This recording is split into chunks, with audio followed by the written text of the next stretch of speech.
Why can't you, if whatever your plan is, if you said I'm going to hit 5-6 shots here with a ball between my arms to see if it gives me good arm structure, lovely, you do it. And then I'm just going to ask you a simple question. Well, is it any better, Chris? Now, if the answer is no, I'm going to ask you why and what do you need to do differently? Well, imagine the insanity if you said, well, I don't know. Okay, what are you going to do different? I don't know. I'm just going to do the same. That's what most amateur golfers do. So they haven't really got a plan, or they're constantly changing it, and they don't know why it's not worked or why it does work. Yeah. No plan. Like, what's the chances of that being successful?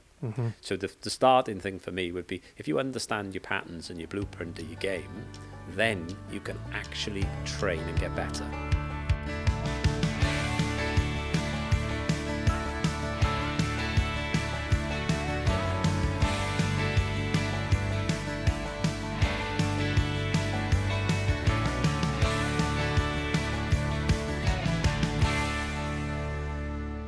Right, well, Neil Mathews, welcome to the Golf Yourself Healthy podcast. Thank you. Thanks for being so giving of your time for us today. Good place to start is always get to know our guest in your own words. Who is Neil Mathews? That's a deep question. It's a deep question. I'm a deep question kind of guy, Neil. Yeah, Get used to it. Started playing golf when I was, really young, sort of about 12 years of age. Wasn't very good at all at the start. Really struggled with it, and everybody told me, no, stick with it. You've got a good golf swing, and just keep practicing. Just fell in love with the game, to be honest with you. And I'm 46 now and still in love with it. So I've kind of played incredible amounts of golf starting off, and then I'd been fortunate enough to represent the county, represent the country, and finished amateur golf really playing for Great Britain and Ireland, and having played for Wales at every level. So that was a kind of in essence 4 or 5 years of me playing amateur golf, and then basically I knew even in school wanted to do something within the game. Ideally I would have wanted to have had a career like Ian Woosnam, but it certainly took a different sort of a different path, but at the same time quite a rewarding one as well. So I initially turned pro at like sort of 20 years of age. So been coaching now for kind of 26 years or so, and decided to do my PGA and to turn professional then.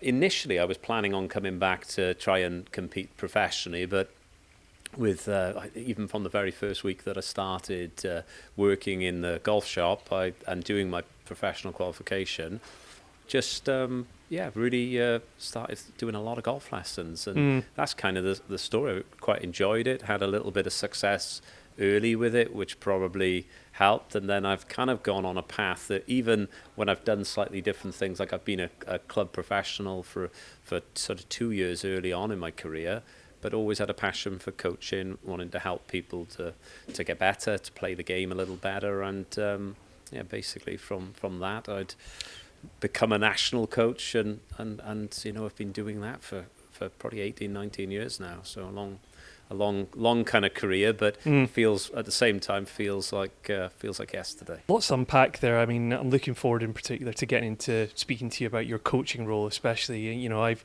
got first-hand experience of being coached by you, as one of your students. But something that you touched on there was having an aspiration to be a touring professional, by the sounds of it, and not making that.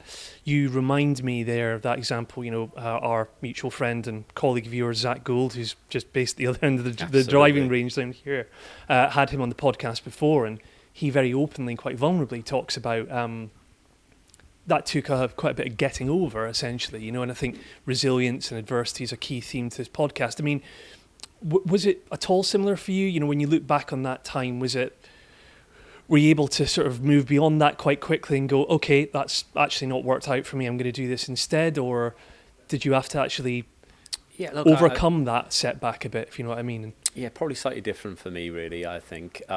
If I won the Euro Millions, I'll be back into work tomorrow. And there's not many people that can say that.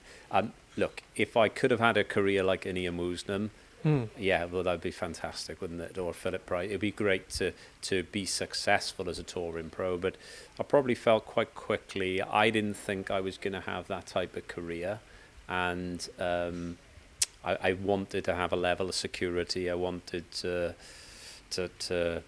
build myself a business in essence, and no real regrets, to be honest. I don't certainly look Good. like I think Zach probably does have some, because he would have been shouted around as a Rory McIlroy or Sure. Ollie Fisher, that sort of level, and probably things didn't quite go how he wanted to. But has made the best out of it. And I think we look with all golfers that have turned to coaching or work within the industry, most start the game wanting to play it professionally, and then some get further along that than others. But in honesty, I didn't really try. I as soon as I turned pro, I decided that I wanted to do that qualification, and that was going to be the first piece of my career. And I never ended up going really back to trying to compete professionally. Whilst I've played professional events, I decided quite early on that the coaching was going to be my sort of thing, if you like, and I went into that. So I probably didn't quite have the same. No, fair. No, I just every two, response, everyone's different, right? But I was curious when you mentioned that to pick up on it. I really love that you've just said that line around, if I won the Euro Millions, I'd still be back here tomorrow. Because I said to you before we went live in this recording, I heard you talking on another podcast, and you said that line. Why is that then? What is it about this job? Look, why do you do what you do? Yeah, it's my passion. I love the game. I love helping people, and I get paid for it as well. And I think, like I said, there's a lot of people in the world that actually go to work and it's a job, and they can't wait on a Friday afternoon to finish, and I can't wait to be in here on a Saturday working. I don't view it as working. I'm supporting players to achieve their dreams and their goals. So I guess because I really enjoy it, and it's a passion, like a game as you've played, that you think, I love this game and I want to play it.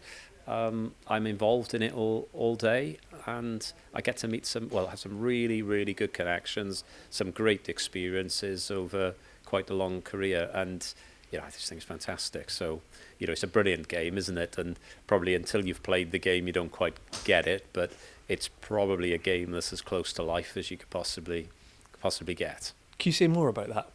Because I say that, you hear that said, like, what makes it so? I just think it's so changeable, so varied. 1 minute you can think you're superhuman, and the next minute you can't do anything. It promotes so much, like the respect of the game, the sort of standards that it still can uphold, but also resilience, isn't it? Like it's hard. You could play 4 holes great, and then suddenly you hit a couple of bad shots, and you've got to manage those. That sort of almost emotional roller coaster. I just think the game teaches you a lot, and you get to play with all different people of all different backgrounds. Again, what a skill for a young person to be able to be in what I suppose could have been a more adult environment. But you actually learn to be able to interact with everybody. People of all different levels, of all different backgrounds, and you get the opportunity to learn how to communicate with each and every one of them. Well, let's ride on the back of that thing you just said there, because I wanted to sort of make mention of the fact that do you want to say a bit about kind of who you coach? Because it's a real spectrum, isn't it? From elite through to beginner golfers, I guess. Is that fair to say? Yeah, totally. Look, I would certainly coach regular club golfers, or predominantly I coach a lot of elite players, or have done historically, or players who wish to be elite. So I might coach a 10-year-old and work with that 10-year-old over a number of years, with the view of them probably initially just want to play for the country, or ideally want to be a major champion. And at the same sort of other end of the spectrum, I've worked with and been fortunate enough to work with a number of tournament pros, and still do, and sort of help them to try and create their business or their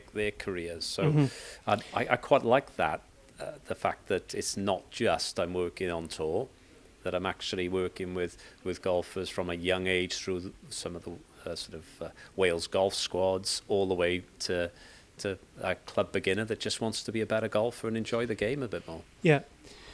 This is probably a good moment for me to reflect on how I ended up coming to work with you as my golf coach. So, just a bit of scene setting for the viewer and the listener. I moved to Wales probably about 4 or 5 years ago now, having moved from London. Had been playing the game for a while by then. Around that sort of time, knew I wanted to get a bit more serious about my game. Wasn't trying to become elite, don't get me wrong, but as a kind of amateur club golfer, weekend golfer, whatever, I think like most golfers want to get better. And I had, before coming to you, had a few experiences with different golf coaches, some good, some not so great. And then when I moved here, I thought, right, I want to go kind of quote unquote full tilt here. I want to really have a right good crack at my game. And I want to find the best coach I can find. And I found you. And if I'm honest, Neil, I think one of the assumptions I was working to before I set foot in your studio or contacted you even for the first time was, this guy is Wales, head of the national team or whatever. He's not going to want to waste his time with me. I just had it in my mind that you were going to treat me in a certain way or speak to me in a certain way. And what I've loved about working with you is a couple of things. One is how you deal with the person. I've walked in here, I can't remember if it was at the beginning of our coaching relationship or partway through it, but I was quite open with you. Lost my son a couple of years ago. That was a turning point for me, both in what I'm sat here doing now with Golf Yourself Healthy, but also in wanting to get better at golf.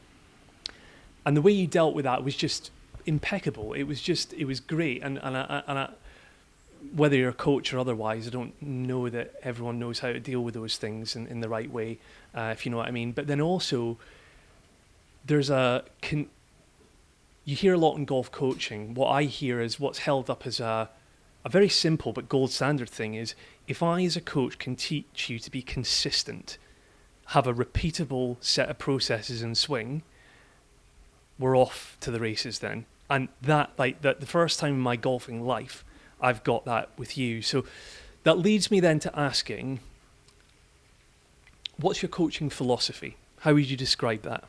I think you're getting a sense of my style. Yeah. But what I'm a big fan of. Ultimately, I'm trying to make somebody a better golfer. Yeah. But what I love about this game is that you have to meet, in my opinion, you have to meet the needs of that individual. Okay, and I talk about this a lot with kind of some of our coaches. I call it 4 Ps that I deal with.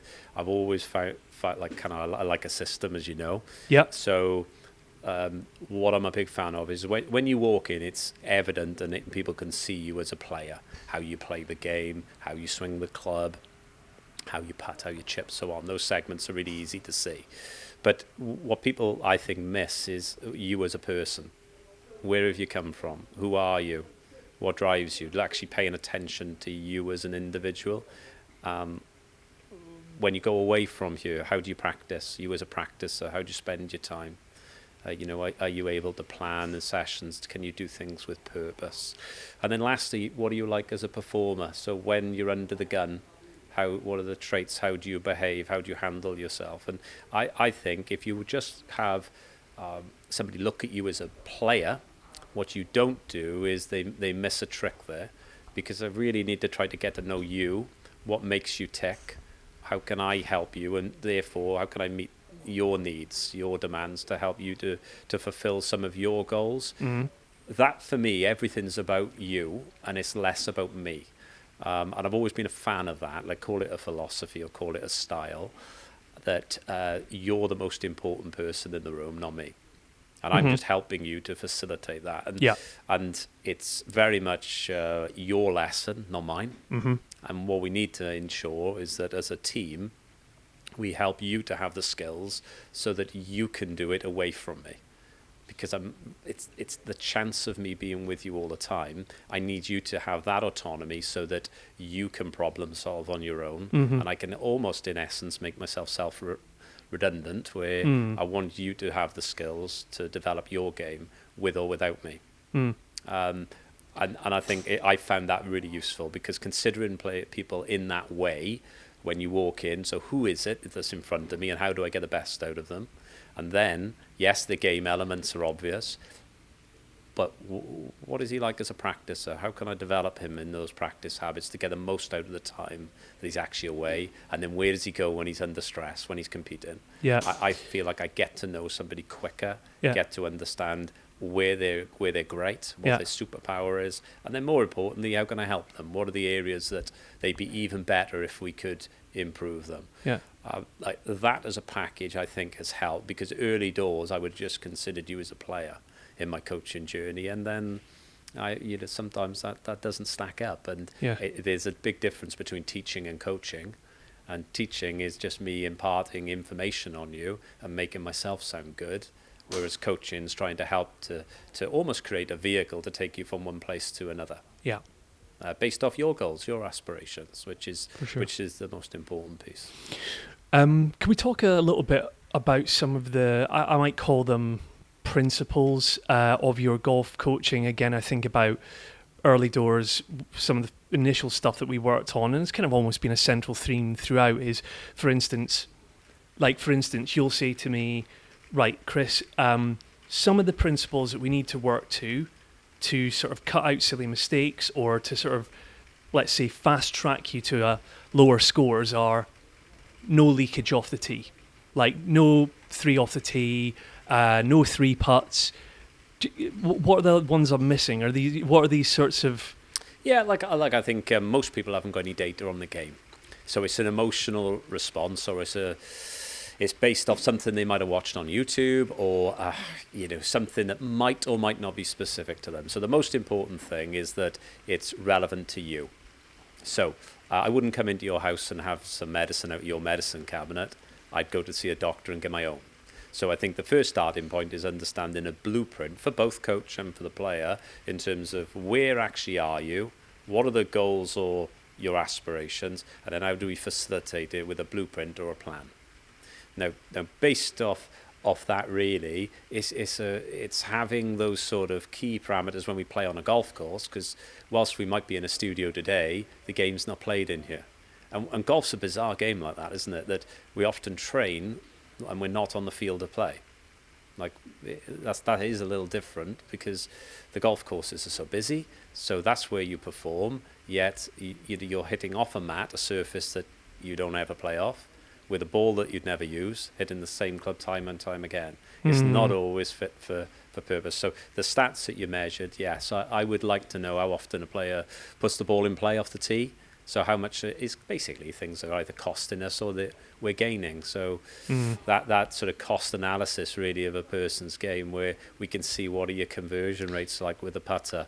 How often do we have great pace control, so we're avoiding those 3 putts? How often do we chip or pitch the ball inside of a close range? They just help me to get to the point a little quicker. So without going out there to watch you play, if I can have that type of information based off your goal, it's much easier to say, well, look, you're really good in this area, but maybe we need to prioritize some of the others. So that's really would be helping us to understand what good looks like. Yeah. That whiteboard that you've got over there, I've lost track, Neil, the number of times I've made reference to that thing. Like, for instance, bottom right-hand corner, the stat that I always quote is, and you showed me in a coaching lesson you did with me, is like how close do PGA Tour players hit it from certain yardages. And it's like, that reassures me to see that if I'm standing and I've got 200 yards left from the fairway and the green, set my own expectations. Yes. Only half of the time, but not even me, the tour players are only hitting, it's like 50, I can't remember what it is, but do you know what I mean? Is there looking at that board, is there any 1 or 2 kind of data points or trivia points, whatever, you'd really pick from there and put out there now to the average golfer that might surprise them? Yeah, look, I think that one that I've just quoted there, for example. I think, like, it's funny, isn't it? Because most people have a wedge in their hands as an amateur and think that the ball's got to go close. Now, you're watching golf on TV, you're seeing the best of the best, and you're seeing them on. They're not showing somebody that's just shot 78. They're showing somebody that's playing at their best. So it's easy then to perceive, like, and these guys are really good, but it's easy to perceive that that's the way the game is played, and you just don't play it that way. So, like when you think about like a 50-yard pitch, yeah, they average 15.2 feet to tour from that range. Now, some people will look at that and think, well, that's just not that good. But it's because they're expecting the ball to go to 2 feet, and if it doesn't do that, they consider themselves as a failure, or the shot's a failure. So I think having some of those metrics are quite cool, and it just helps you to realize, like, I know if you and I went and run 100 meters, we both know what good is. It's evident. Whereas sometimes, even in the game that we play, we don't know how close we should pitch it. One of the biggest stats that has an impact on score and would have the biggest impact for amateur golfers would be putting from 5 to 10 foot. Like that is one of the biggest stats. Even at the elite level, it moves the most. So you could have somebody from on tour, the same event, the same greens all week. Somebody's holding 70% of putts from 5 to 10 feet. Somebody's holding 30. It's the parameter that you often see time and time again. Now, it's obvious if you're pretty good from 5 to 10 foot, you're probably going to be pretty good from inside of 5 foot. But the ability to hold out is key. And again, like if we had an 8-footer, that's pretty much a 50-50 hole out rate. Yeah. So when you have a tour player putting, they're only holding half of them. And if an amateur golfer is putting on worse greens, through some of the conditions that we've got, like outside today, the chance of you're giving us a pass here, Neil. Yeah, that sounds good to me. Absolutely. Yeah. But you should in a way, shouldn't you? Yeah. It doesn't mean you're rubbish. It just means that that's the standard that you're currently at. And actually, if you ever hold more than 50%, wow, it's incredible, isn't it? Yeah, totally. But there's something about what we're talking about here as well, which is to your point around the tour pros, for instance.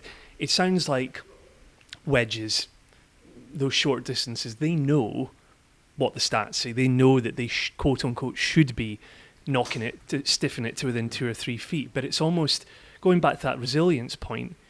You've got a split second under the gun to go, I haven't done it. I've got to accept that and move on now. There's no point in dwelling on that. So that's absolutely. Yeah, how do you see?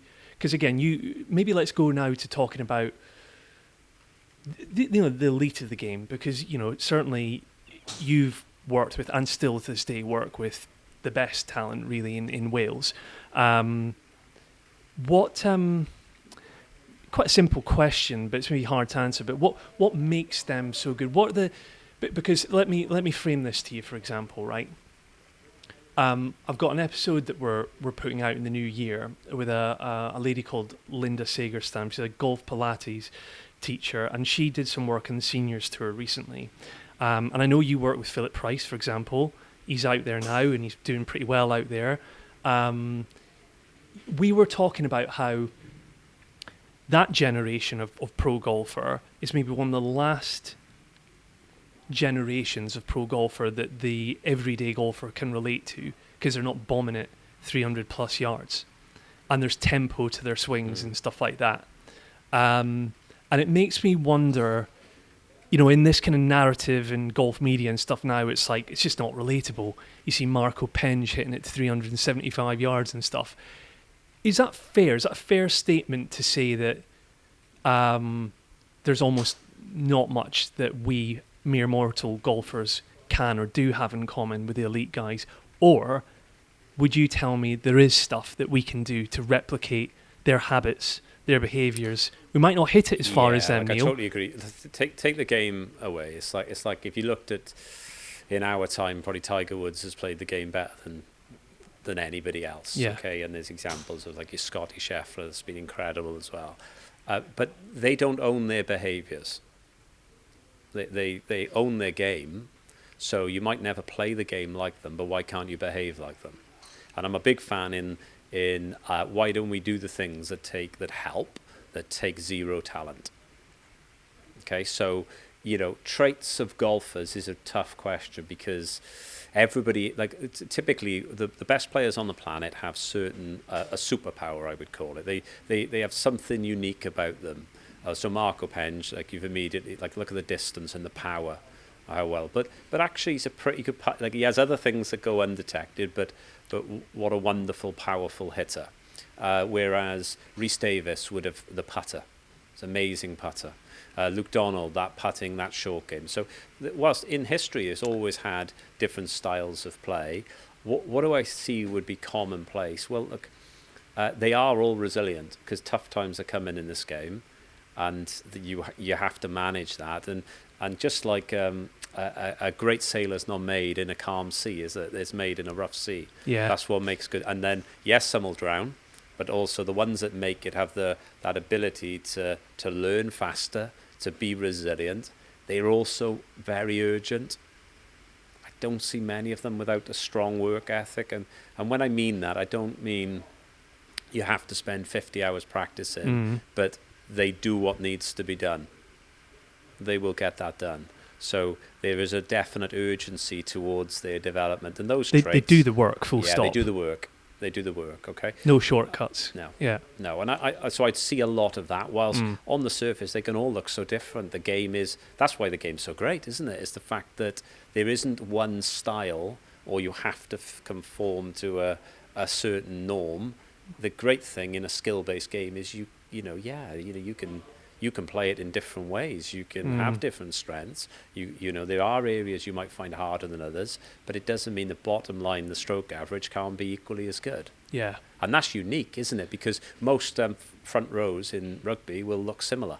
Yeah. They have similar attributes, whereas the top 10 in the world of golf can look like so different. Yeah, definitely. Well, what you're saying there makes me think. I like to talk about, what are the strengths that we as individuals, as human beings, as golfers have, right? So I'll give an example. As you know, I'm kind of coming out of this corporate environment and going all in Golf Yourself Healthy now, and positioning myself my own way as a coach within the in the golf space. And in my sort of graduate development background, what we'll always say to graduates is, you might be coming into this corporate environment without experience on your CV, for example, but you all possess strengths. Absolutely. Through your academic career, whatever. Like, it doesn't matter what it is.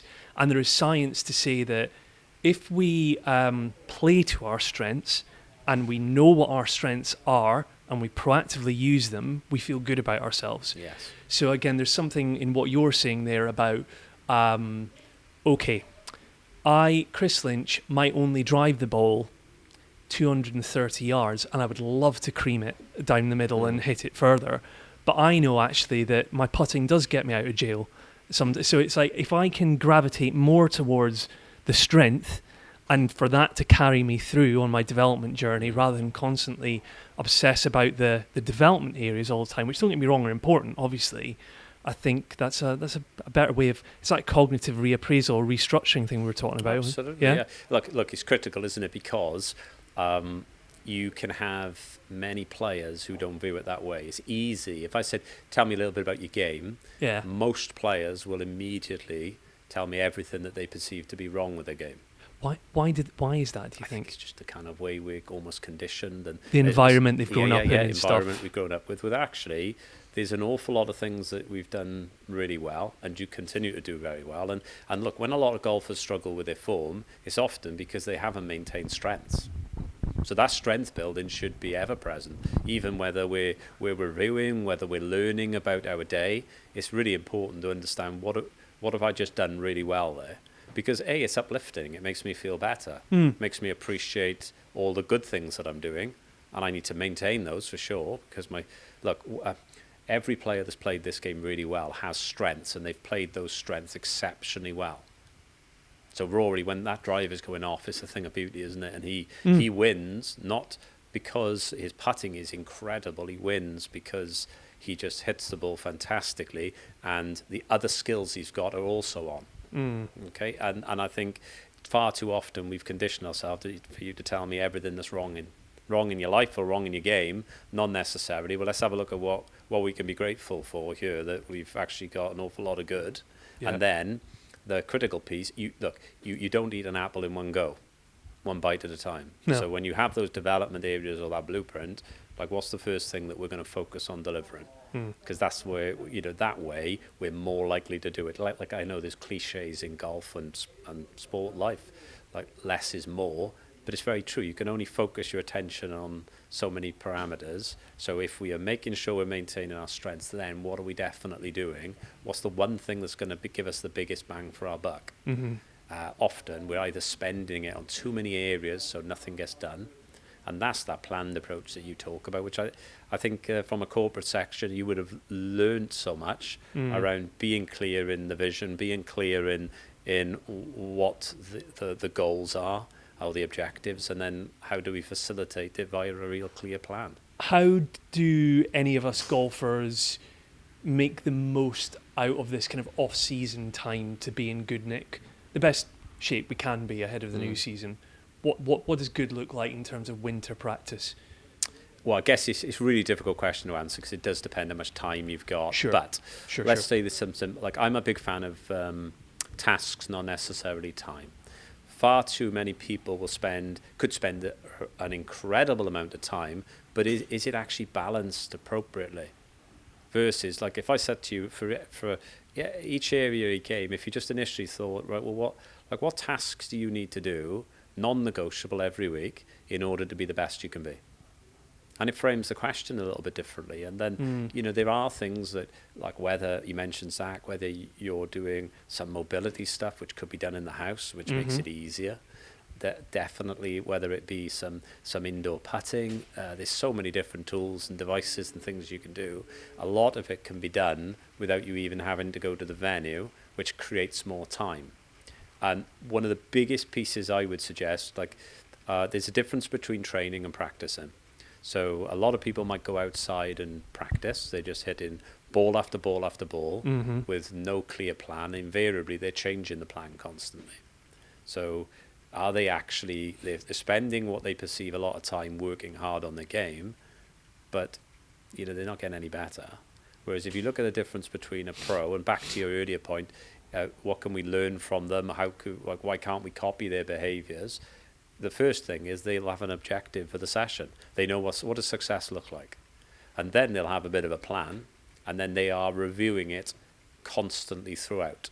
They don't wait to the end of the session and review it, because you might have soiled the session by that time. Why can't you, if whatever your plan is, if you said I'm going to hit 5-6 shots here with a ball between my arms to see if it gives me good arm structure, lovely, you do it. And then I'm just going to ask you a simple question. Well, is it any better, Chris? Now, if the answer is no, I'm going to ask you why and what do you need to do differently. Well, imagine the insanity if you said, well, I don't know. Okay, what are you going to do different? I don't know. I'm just going to do the same. That's what most amateur golfers do. So they haven't really got a plan, or they're constantly changing it, and they don't know why it's not worked or why it does work. Yeah. No plan. Like, what's the chances of that being successful? So the starting thing for me would be, if you understand your patterns and your blueprint of your game, then you can actually train and get better. Not just hit in. It's not about how many reps you do, because if you're practicing poorly, all you're actually doing is A, confusing yourself, and B, ingraining a poor habit, which happens a lot. That's why a lot of people that come to a range per se might not get any better. Yeah. It's because they don't understand what good looks like, or they don't understand what they should be trying to do. Yeah. There's a thing you said to me once in a lesson, which was, that expression that gets used, trust the process. And you were like, well, Chris, I can't tell you to commit to the shot or trust the process if I haven't given you a process yet, for example. I wonder how that plays into what you're saying there, because there's this element of, let's say someone goes out there and just starts whacking balls willy-nilly. That's mindless in a way. So it's like, where am I going with this? I think this is where someone like you has to come in, where you've got to. I wonder. Maybe the question is like, I had an instance, right? One of the last lessons I had with you, one of the most recent things we worked on was that kind of pitching, right? 50, 60, 70 yards and in, because that causes me all manner of anxiety. And it was caused by the fact I didn't know what I was doing. Yeah. Now, I was out in the golf course recently, and that came upon me again. I thought, I'm about 40 yards out here, and these are the shots like I proactively try and avoid. I'm deliberately leaving myself 100 yards and in. So it's like, I guess what can you do in that situation? You need a plan, right? Absolutely. It's like, look, I'm here now. I've just got to do something with it and hit it and just put a glove on it. But you know, and like, look, there's tools to help you. Like you did the first. Can we deal with this right here, right now? Yeah. And if the answer's no, then yeah, you know, I've got no choice in that situation. No, you have to hit the shot. You have to do something. But I would actively want to kind of go, right, what can I do in this moment? So again, it's something positive. Yeah. What can I do? What are my options? Yes. So I got something to commit to, and then I'm gonna like, I'm a big fan of like almost a shot improvement list. So I go, right, I would be even better if I could pitch it effectively from 40 yards. So if you then I said, well, so what is happening? Why is it happening? And how will you fix it? Now, you can either answer those questions or you can't. If you can't answer those questions, I would suggest you need a bit of help. Because you could, like when most people hit a lot of balls on a range, if you think about what's happening, we're hitting off a perfectly flat lie, off a nice surface, and we're hitting ball after ball after ball. Well, what is actually changing? Probably not your motion, but probably your hand-eye coordination. And then we're going to go and play golf, and you might not hit a pitch until the 16th. And now this got a consequence because your score's going really well, and you've got to hit this shot, and you've got to cover water, and it's a tight lie, and it's a bit wet, and now you're terrified. Well, look, how is practicing off a mat without an understanding of what you need to do helping to prepare you for that? Now, it isn't. It isn't, you see. So if you consider, like, I know I've used this with you before, like a boxer's analogy, I wouldn't get you to start and hit a punch bag and then throw you in the ring with Tyson. Yeah. That's not going to go too well for you, is it? No. So the way in which they train, from a bag to perhaps shadow boxing to learning how to move with an opponent in the way to building with somebody hitting pads to sparring to actually a fight, is a long drawn out process, isn't it? Yeah. Because you don't play it boxing, do you? It could be life or death. That analogy you've used with me, it's almost like moving you from one room to the next. Lovely, exactly that. Yeah. Yeah, because it's preparing you for the task, you see. Room 1 is like foundations. Room 2 is like the chipping as well. That's another one. It's like, step 1, Chris, I just need you to get clean contact. Okay. Step 2, well, maybe then we'll move to distance control and spin and right. Totally. Is that the? And I think that becomes really easy. Most people are reasonable, so when you understand where you're at in the plan. Most people, I will need to be patient but relentless, hold you accountable to the plan, but ultimately at least you can see it. So when you hit a poor shot, you can actively think, right, this is what has happened, I understand why it's happened, and I now know what I need to go and do to fix it. Mm-hmm. Well, the worst and most annoying thing is when you don't understand why you hit a certain shot, why the ball does what it does. Well, you know, you'll change your thoughts, but ultimately, how are we going to guarantee we improve our performance? Like I hate the idea that it's good for 5 minutes and then it's not. I was also going to ask you about gamifying practice. Another one that maybe if you're okay with, I could sort of share in the show notes, is you gave me a template a while back, which is and you said even the pros quite enjoy it as well, which is like it's like a points-based system. Mm-hmm. Do you want to talk about that and almost the value of like gamifying practice? Right, look, it's absolutely critical. So if you can just think, do you know the one I mean? Like if you 150 yards in, you drop it on, give yourself a 1 point. Yeah. Like a bit of it's like a virtual par. I've got versions of that. Yeah, and, that's it. V-par, based off proximity. So regardless of the shot, I just like players, and you've got to be careful because if you do it on a busy Saturday on the golf course and you're viewed to be practicing, it's not so easy. But I look, as often as you can get on the course of play. And you can think, how do you get the value in every single ball? How do you train? Because that is ultimately what you've got when you play. So if we think of the demands of the golf ball, you're playing off all different lies, in all different winds, with all different distances, and you don't know what's coming. So if that's the game, it's random by nature, how do you have that context in your practice? It's really difficult when everything's so fixed on the range. It doesn't mean you get rid of that, but it does mean how do we change all of the golf clubs? How do we change the targets? Yeah. How do we change the demands? Like I always find it odd. Most people are aiming at a flag out there, and if you're playing golf on a golf course with really clear strategy, you probably shouldn't be hitting at all of the flags. And when are they practicing actually hitting away from them? So, Yeah. if you think about the game initially and what it requires, and then how do we make sure we're doing a bit of that? Now, the virtual path stuff, I find is just quick and easy, because the game, as soon as we go on the golf course, it gives us all of those variables. We don't have to try and imagine. We get that opportunity that is in front of us. The first hole here will have the wind today off the right, and the second hole will have the wind off the left. Just by playing golf, it's given us that. Yeah. And then we can play and compete for sure, but also we could go out there with some of those scoring games, and they're just ways of you. Initially, some of that is elite level, but it's also rating you against you, which I like. So Yeah. a lot is said this with stats at the moment about strokes gained, but ultimately, don't worry if you're losing. You might always lose to a tour pro, Yeah. but how do you lose against a 12 handicapper? How does it look against a 9 handicapper? How does it just look Yes. against you? If you lose 4 shots against the tour with putting, that's fine. Yeah. How do we lose 3? Because Yeah. that's better, isn't it? It's an If you're improvement. losing strokes against where you are or where you want to be, that's probably a better metric indicator, for you. isn't it? Yeah, right. Whereas I always say this, Yeah. like Yeah. the tour is great. Now we've got this data and Yeah. the stats. Yes. But if myself and you are going to run 100 meters, 13 seconds might be really good for me. Yeah. And I'm never going to Exactly. get the Usain Bolt. Exactly. Maybe that's not but if I could run it 0.2 of a second quicker, that's great, isn't it? Because Yeah. a PB is a PB. Yeah. It's the best I've been. And a lot of people don't celebrate those little wins. Yes. They think, well, if I don't play off 5, it's no good. I've not achieved it. Well, look, if you're off 15 and you play off 12, you've done well, haven't you? Definitely. So let's keep moving the needle. Let's keep progressing it. Brilliant. And there's something there about intention. Don't waste the ball. Like if I, as you've taught me to, stand over any given shot, visualize and say, this is what I want to do. My intention with this is this. If the outcome is what I want it to be, brilliant. Something's working. If it's not, fine. Carry on your round.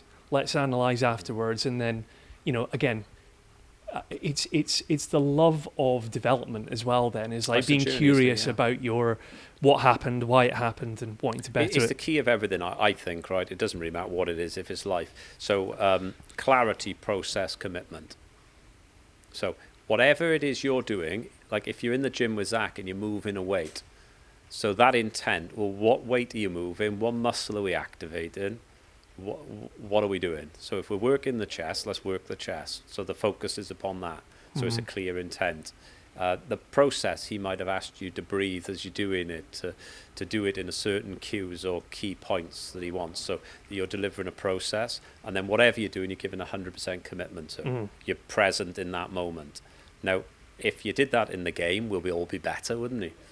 If we just did that, as simple as it sounds, behaviours, they're not owned by anybody. Every golfer listening to this could go out and do it tomorrow. So be clear with what you want to do, follow some form of process that's consistent, and then commit 100% to the shot. But also in life, we'd go a long way by doing that, wouldn't we? Clear with what we want to do, process, that total clarity, follow a system or a process, and then commit 100% to it. If anyone who is sort of out there and is on the fence about whether or not to get a lesson from Neil, get off the fence and come in and see him, because you're brilliant. Thank you very much for this conversation and for all the support you've given me. Where can my folks find you? Website? My website's www.nmgolf.co.uk. Yeah. Sort of social media. I'm not a huge social media person, but you can sort of catch me on there, and all my details is online. But I just strongly recommend, if people want to get better, let's make sure they got a plan, and regardless of who they go and see, just make sure that it rather than it just being reactive, there's a clear process to what you're doing, so you understand what you do, what you need to do, and how you're going to go about doing it. Brilliant. Thanks very much, Neil. Absolute pleasure. Appreciate it. Thanks for having me on. Thank you.